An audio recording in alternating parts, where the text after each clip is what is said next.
Assalamualaikum warahmatullahi wabarakatuh.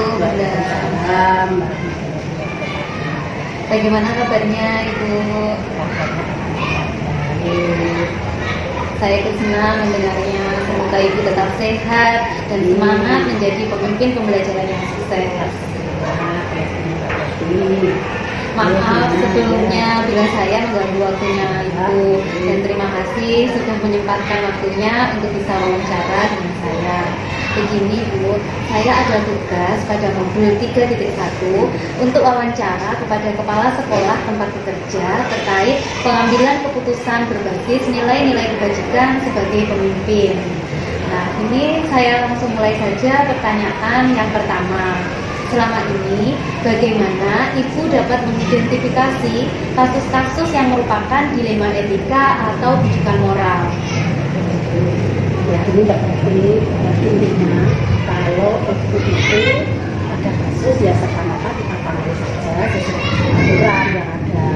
Ya, kalau itu kaitannya dengan dilema etika, itu ya kita harus memahami dulu apa yang dimaksud dengan etika. Ya, mungkin Mbak Presti udah ini untuk dilema etika ini apa ini? Ya, menurut pengalaman saya ya Bu, kalau dilema etika itu berarti kita menghadapi suatu kasus yang mengandung nilai-nilai kebajikan antara yang benar dan yang benar. Tapi kalau yang rujukan moral berarti kita menghadapi suatu permasalahan antara kita memilih yang benar atau yang salah. Jadi kadang-kadang Mbak Presti kita kan juga pernah kemarin ada kasus yang saling pakai kebenaran, maksudnya untuk meminta identitas. Nah itu kurang lebihnya ya mungkin sama seperti itu dengan Mbak Presti kayak gitu. Nah intinya memang betul untuk dilema etika itu situasi yang terjadi ketika kita harus memilih antara dua hal, yaitu antara benar dan benar, kan seperti itu gitu. Nah kalau yang rujukan moral itu antara benar dan salah, itu memang kita kadang-kadang dihadapkan kasus seperti itu merasa atau ya tetap itu kasus yang memang yang sulit seperti itu menurut aku. Tapi karena itu sudah tugas dan tanggung jawab kita, ya mau tidak mau kita harus memecahkan masalah tersebut. Gitu. Itu mungkin jawaban Ibu seperti itu. Iya. Gimana? Iya, sudah Bu. Lanjut ya Bu. Pertanyaan berikutnya. Selama ini bagaimana Ibu menjalankan pengambilan keputusan di sekolah Ibu, terutama untuk kasus-kasus di mana ada dua kepentingan yang sama-sama benar atau sama-sama mengandung nilai kebajikan. Jadi bagaimana menjalankan pengambilan keputusan itu? Gitu. Ya selama ini yang dilakukan setiap apapun itu kasusnya dan apapun itu bentuknya tentu kita perlu diskusi ya gitu ya, perlu diskusikan dulu, maksudnya kita diskusi dengan orang-orang yang kepentingan atau yang terlibat di situ dulu. Nah, yang dianggap kita bisa diajak komunikasi setelah kita diskusi dari beberapa orang, sehingga kita baru melanjutkan mengadakan musyawarah itu seperti itu. Jadi memang musyawarah itu perlu dikedepankan untuk mencapai suatu keputusan. Jadi kita tidak bisa memutuskan dengan pendapat itu sendiri, pribadi itu sendiri, itu tidak, ya toh, karena mesti dari beberapa pendapat beberapa orang. Untuk berikutnya, langkah-langkah atau prosedur seperti apa yang biasa Ibu lakukan selama ini? Jadi langkah-langkah dalam mengambil keputusan itu seperti apa? Ya, kalau Ibu langkah yang diambil dalam mengambil keputusan suatu kejadian atau kasus, ya Ibu menentukan dulu tujuan utamanya dulu. Tujuannya apa yang akan kita lakukan ini, kan kayak gitu ya. Tujuannya berarti memang memecahkan suatu kasus, gitu kan? Ya. Nah, setelah itu nanti kita menentukan Mbak Presti, menentukan siapa-siapa saja yang terlibat di jalannya. Jadi ya kita harus kita kondisikan. Artinya kalau sudah timbul kasus itu untuk ibu sendiri, itu ya kita cari siapa yang terlibat di situ. Harus kita klarifikasi kebenarannya bagaimana. Ya kita harus berpatokan atau berbicara pada dari argumen yang terlibat aja. Menurut saya seperti itu. Dan selanjutnya harus menggali. Jadi kita gali dari beberapa sumber untuk menemukan fakta-fakta yang akurat. Jadi selain kita memanggil mungkin itu kejadian pada siswa kita, ya siswa-siswa yang terlibat ya kita panggil. Setelah itu mungkin gurunya, mungkin siapa-siapa yang ya intinya yang itu terkait itu harus kita ajak musyawarah. Seperti itu. Kita musyawarah dalam artian kita dari fakta-fakta yang ada. Kita nanti bisa ini mempertimbangkan dari sudut pandang dari mereka-mereka yang kita ajak musyawarah. Dan selanjutnya nanti jika kita sudah ada atau terjadi kasus seperti itu, mungkin kita perlu pembuktian kebenarannya. Jadi dari sudut pandang dari video yang beberapa itu tadi, kita harus tetap membuktikan kebenarannya. Nah, pembuktian kebenaran itu juga dilandasi ada pelanggaran hukum atau tidak, seperti itu, gitu. Dari pelanggaran hukum atau tidak, dari standar profesionalnya termasuk kode etik itu juga harus kita pertimbangkan seperti itu. Dan yang selanjutnya itu kalau kita mengambil keputusan ya jangan serta-merta gegabah, karena paling tidak ada yang istilahnya seperti menuting ya. Kalau kita mengambil langkah itu tidak tepat, kan kadang bisa masuk di medsos dipublikasikan. Nah, nanti jangan sampai ya, seperti aturannya sebenarnya sudah ada gitu. Jadi kita ya berhati-hati seperti itu. Jangan sampai nanti salah arti pemahaman menjadi viral gitu. Ya, jadi itu. Dan selanjutnya Mbak Presti, jadi kita juga harus setelah ada permasalahan, mungkin sudah ada teman-teman atau yang kita ajak musyawarah itu sudah ada kesepakatan atau mungkin sudah ada kesimpulan, resolusi ulang. Jadi harus ada. Jadi resolusi ulang atau resolusi keputusan ya itu harus ada sehingga kita tidak mengambil keputusan yang salah. Pertimbangkan. Jadi namanya resolusi. Nah, untuk solusi kita yang sudah kita sepakati, kita putuskan. Ya, mungkin itu langkah-langkahnya ya, sudah cukup jelas benar. Jadi untuk berikutnya hal-hal apa saja yang selama ini dianggap efektif dalam mengambil keputusan pada kasus-kasus dilema etika.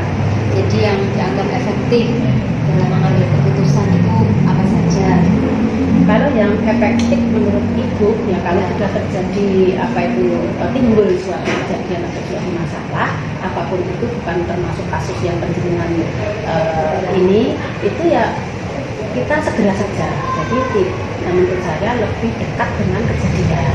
Jadi ya, tidak ditunda-tunda lah, istilahnya seperti itu. Itu lebih efektif kalau menurut Ibu. Jadi secepatnya ya, kalau istilahnya bisa cepat untuk menangani kasus ya tidak terlalu.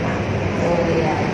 Nah, saya tambahkan Mbak Putri, misalnya nih dalam menghadapi kasus seperti ini, jika memang kita bisa menangani dengan strategi kita, dengan yang tadi sudah kita sampaikan itu, ya mungkin kalau memang suatu keharusan atau dipandang perlu, kita bisa minta pendapat ke rekan kita, mungkin seperti itu. Itu yang mungkin kepala sekolah, mungkin saya ya selalu dengan mungkin korpel atau atasan kita lah yang dipandang bisa untuk memberi arahan-arahan seperti itu Mbak Presti. Jadi tidak terbantah ini keputusan kita kami ini sudah betul seperti itu kan. Karena bukan apa itu tidak salah, saya kira Jadi kita lanjutkan, kemudian hal-hal apa saja yang selama ini merupakan tantangan dalam pengambilan keputusan pada kasus-kasus dilema etika. Jadi tantangan dalam mengambil keputusan itu apa? Bunda. Kalau ibu kadang-kala dalam pengambilan keputusan itu ini nggak berarti ya mungkin dari sekian ini ada perbedaan pendapat. Nah, setelah kita sudah menggali seperti itu, langkah-langkah kita sudah tertata seperti itu, namun dalam pengambilan keputusan itu ternyata tetap saja ada perbedaan pendapat gitu ya. Apakah ibu memiliki sebuah tata kala atau jadwal tertentu dalam sebuah penyelesaian kasus dilema etika? Apakah langsung menyelesaikan di tempat atau memiliki sebuah jadwal untuk menyelesaikannya? Ya kalau saya gini dari permasalahannya. Kalau memang itu betul-betul kita bisa langsung mengkondisikan, memecahkan suatu masalah, saya kira ya lebih baik secepatnya, tidak usah ditunda-tunda, karena nanti kalau ditunda malah akan terjadi permasalahan lagi yang baru. Jadi secepatnya. Nah, jika memang itu perlu seperti kasus yang itu, ya kita tetap harus ada pendaftaran. Nah, pendaftaran itu artinya perencanaan. Nah, kita kan mengambil langkahnya ini mungkin butuh bertemu dengan yang melibatkan ini, otomatis kan tetap ada jadwal ya harus seperti itu. Jadi harus terkoordinir lah seperti itu. Kapan nanti kita musyawarah, kapan itu kita harus mengambil keputusan. Saya terus untuk menggali fakta-fakta, tapi tidak mungkin sehari atau sejam bisa selesai gitu loh. Kan kita harus mengacu pada hal-hal yang banyak aturan dan sebagainya itu. Enggak berarti ya. Jadi bentuk atau prosedurnya seperti apa yang dijalankan tadi tentang penjadwalan itu berarti kan harus melihat dulu kasusnya ya. Seperti itu. Bisa ya segera. Kalau melibatkan banyak pihak berarti harus dikondisikan, dijadwal, direncanakan. Ya, kemudian adakah seseorang atau faktor-faktor apa yang selama ini mempermudah atau membantu ibu dalam pengambilan keputusan dalam kasus-kasus dilema etika? Jadi ada atau tidak seseorang dan faktor-faktor apa? Ya pasti ada Mbak Presti, karena namanya kita terbentur pada suatu masalah atau apalagi yang bisa dikatakan kasus, tidak mungkin saya memutuskan sendiri. Secara otomatis kita tetap minta pendapat dari, kalau kita di lembaga ya otomatis dengan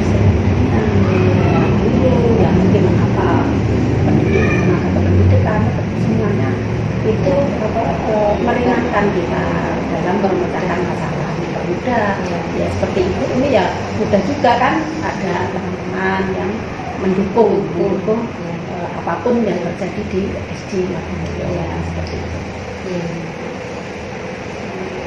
Kemudian yang terakhir nih Bu, dari semua hal yang telah disampaikan, pembelajaran apa yang dapat Ibu petik dari pengalaman mengambil keputusan dilema etika? Ya kalau Ibu ya misalnya ada kasus yang seperti Mbak Presti dilema itu kasus yang benar-benar sulit juga, kalau kasus yang ini memang harus seperti ini, itu memang berbeda sehingga itu ada dasar-dasar yang dipakai untuk memutuskan masalah itu. Kalau itu ya kalau setiap ada kejadian, setiap ada kasus pasti akan membawa kita, kematangan kita untuk lebih profesional seperti itu, lebih profesional menangani kasus gitu. Kita lebih lebih dewasa gitu, lebih ya itu tadi pintar juga ya, ada karena kan sebelumnya tidak ada terjadi seperti itu, sehingga terjadi kita apa kalau tidak tahu mungkin tanya kan seperti itu, ada belajar, ada sharing sama mungkin yang lebih tua atau lebih mengerti lah. Dari itu kita belajar di sini, sehingga bisa dikatakan kita lebih profesional dalam menghadapi kasus-kasus. Kalau itu seperti ini. mungkin ada tambahan lagi untuk masalah pengambilan keputusan ini dari Ibu, atau ada pesan tertentu untuk ini yang bisa saya sampaikan. Jawaban Ibu mungkin kan tidak semuanya benar, namun itu yang biasa Ibu adalah kayak berkenalan setiap menemui kasus. Yang pertama adalah kita berdiskusikan dengan musyawarah untuk mencapai yang benar dan dipertimbangkan dengan aturan yang ada.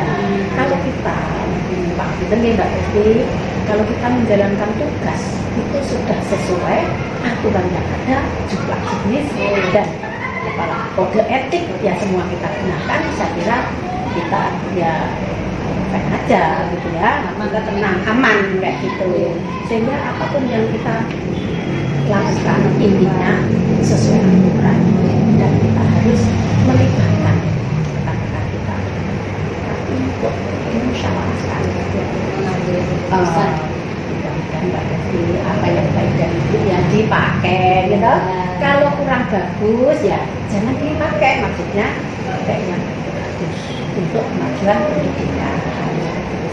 Nah, jadi intinya seperti pendidikan bisa memotivasi, bisa dukung sepenuhnya untuk generasi penerus ya. Mudah-mudahan sukses, lancar, terus sekolahnya ya cepat selesai seperti ini. Apa ini guru penggeraknya ya cepat selesai karena ini juga menyita waktu. Sehingga ilmu yang didapat ini bisa ditularkan sama teman-teman, sehingga teman-teman menjadi lebih profesional lagi, lebih bagus lagi setelah adanya program-program seperti ini. Jadi ini yang bisa saya sampaikan. Sekali lagi doa itu mudah-mudahan lancar dan harapan Mbak Presi tercapai semua. Terima kasih atas doa dan dukungannya, dan terima kasih atas kesempatannya untuk bisa wawancara. Mohon maaf bila saya banyak salah, Ibu, dan terima kasih sekali lagi. Assalamualaikum warahmatullahi wabarakatuh. Waalaikumsalam warahmatullahi wabarakatuh.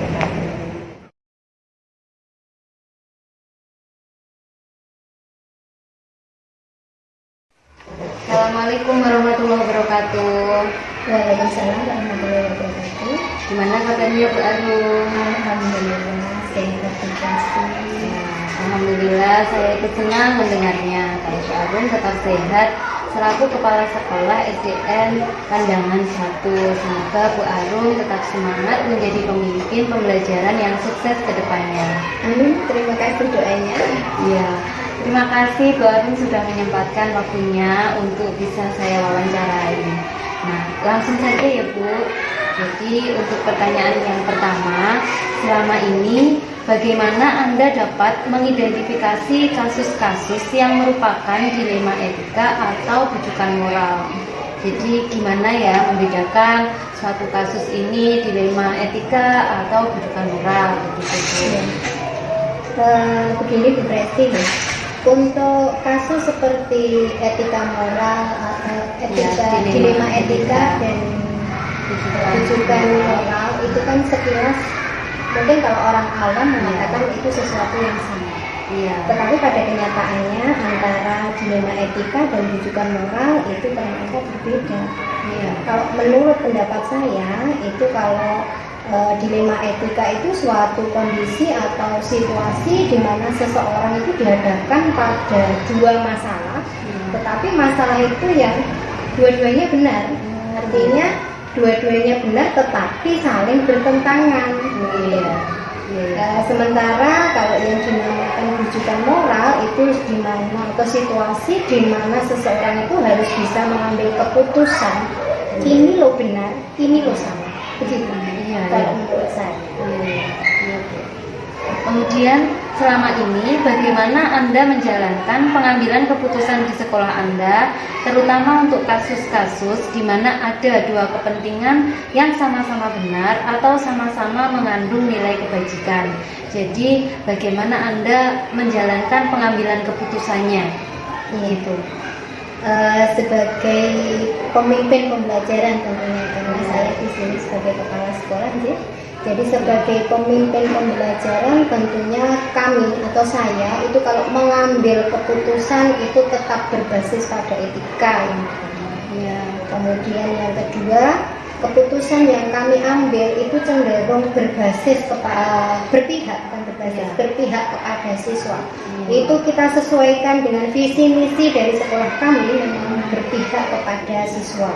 Kemudian kebijakan yang kita ambil itu tentunya harus mengacu pada nilai-nilai kebijakan universal. Terus yang terakhir tentunya kebijakan yang kita ambil itu harus bisa kita pertanggungjawabkan.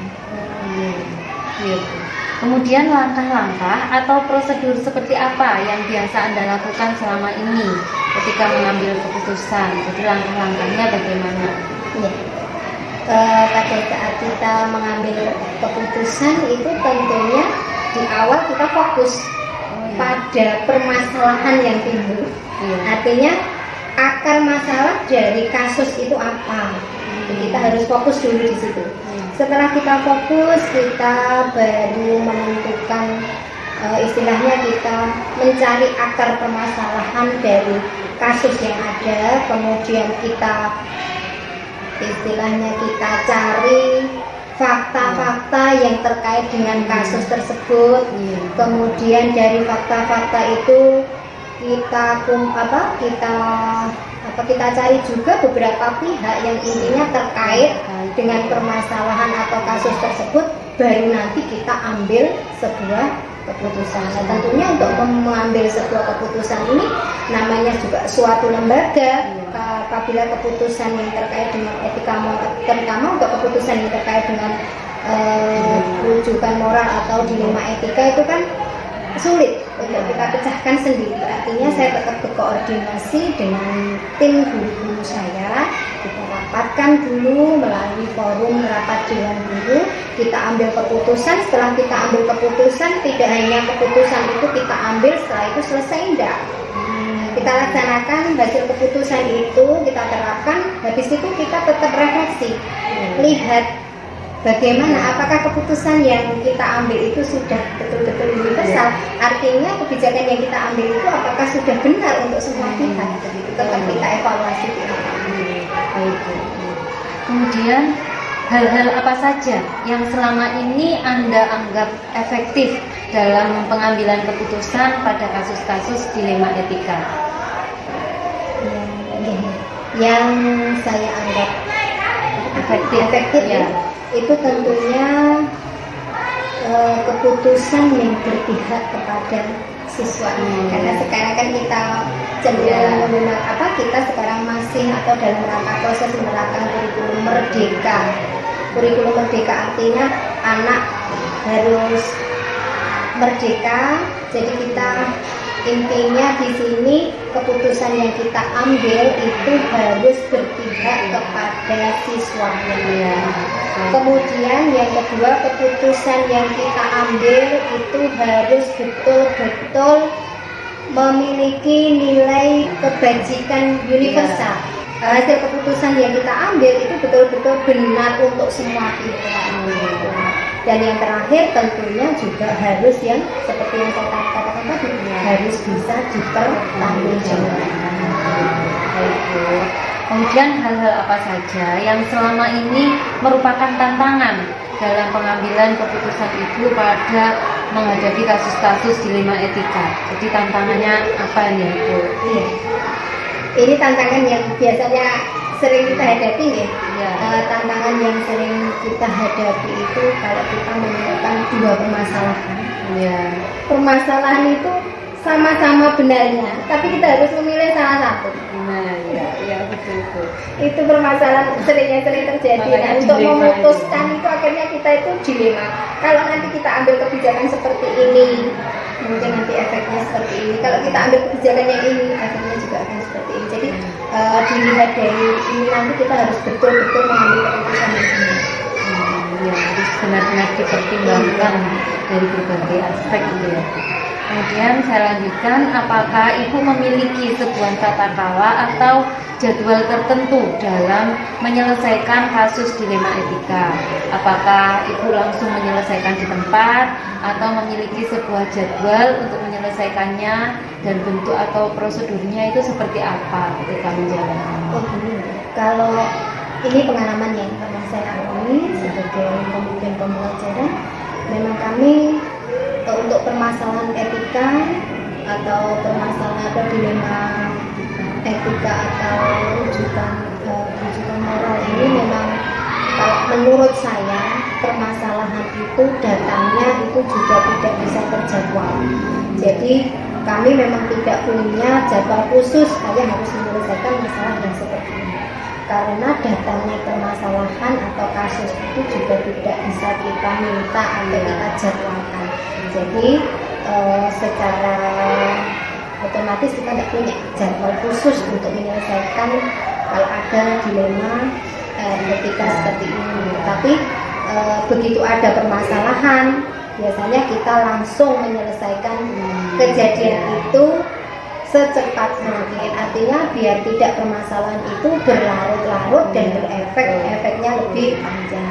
Kemudian bagaimana cara melaksanakan atau menyelesaikan tadi ya sama seperti yang saya bicarakan di depan tadi. Kalau misalkan ada permasalahan langsung kita cari akar masalahnya, kita kumpulkan fakta-fakta yang ada, kemudian kita panggil beberapa pihak yang terkait dengan kasus tersebut. Setelah itu kita laksanakan, kita rapatkan dengan Bapak Ibu atau dengan Dewan Guru, kemudian kita ambil keputusan, diterapkan, baru tetap kita evaluasi. Direfleksi. Baik.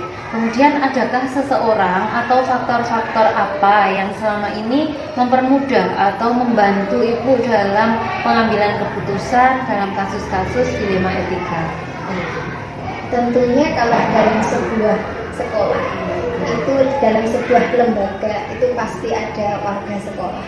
Nah, terutama yang membantu saya untuk menyelesaikan masalah seperti ini ya Bapak Ibu guru saya. Itu yang selalu istilahnya sigap membantu kelancaran berlangsungnya sekolah kami menyelesaikan permasalahan yang ada. Itu yang jelas dari Bapak Ibu guru SDN Kandoran 1. Kalau misalkan kami memang membutuhkan stakeholder yang lain, kita bisa konsultasi dengan pengawas, kita bisa konsultasi dengan komite yang senantiasa selalu mendampingi kegiatan pembelajaran. Kemudian untuk yang terakhir nih Bu, dari semua hal yang telah disampaikan, pembelajaran apa yang dapat Ibu petik dari pengalaman Ibu dalam mengambil keputusan dilema etika? Pembelajaran yang sangat berarti ini ya, yang pernah saya laksanakan dan saya ambil betul-betul hikmahnya. Itu kalau keputusan itu berpihak kepada siswa. Keputusan yang berpihak kepada siswa, keputusan yang berdasarkan pada nilai-nilai kebajikan universal. Artinya keputusan yang kami ambil memang betul-betul benar atau baik untuk semua pihak. Kemudian yang terakhir keputusan yang bisa kami pertanggungjawabkan baik kepada Tuhan ataupun kepada semua pihak yang terkait dengan permasalahan kasus yang ada saat ini. Gitu. Ya, terima kasih sekali Bu atas wawancaranya. Jadi saya juga bisa menimba ilmu nih dari Ibu, dan terima kasih atas kesempatan yang telah diberikan. Saya mohon maaf sekali bila ada kata-kata yang kurang berkenan. Dan sekali lagi terima kasih. Wassalamualaikum warahmatullahi wabarakatuh. Waalaikumsalam warahmatullahi wabarakatuh.